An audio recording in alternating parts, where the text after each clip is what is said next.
Hello, this is Travis with some must-see Route 66 highlights for those of you heading east from Kansas into Tulsa, or the opposite way. That'll work too.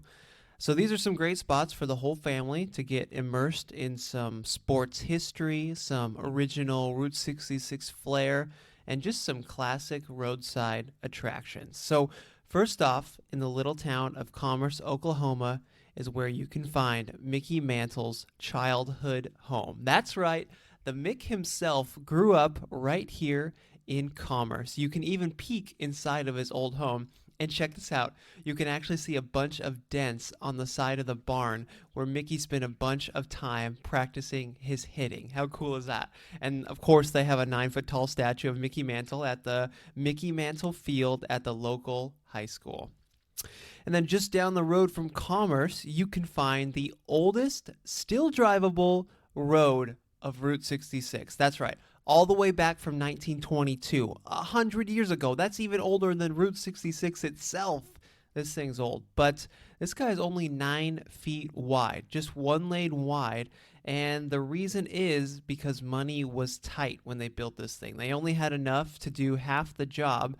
And rather than cover half the distance with the road, they decided to just make it half of the normal width, because that's what you did, I guess.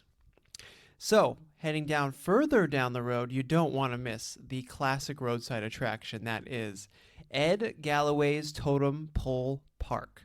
Built from 1937 to 1961 as a tribute to the American Indian, the main attraction is the 90-foot tall totem with 200 carved images and a turtle at its base.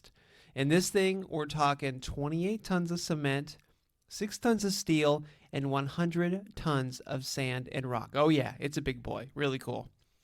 And then next, in the town of Foyle, there's a small plaque that's easy to miss, but it actually has a very cool story attached to it. It's the story of the transcontinental foot race, also known as the Bunion Derby. It was a race from Los Angeles to New York back in 1928, and they used Route 66 for most of the route. But it was actually Mr. Andy Payne who won the race in 573 hours. And then Andy was from the town of Foyle, so that's why you'll see this monument commemorating him today. It's just a really cool classic story that you hear a lot when you travel Route 66. So there you go. Hope you enjoyed that. I'm Travis, and hope you enjoyed some of those Route 66 highlights.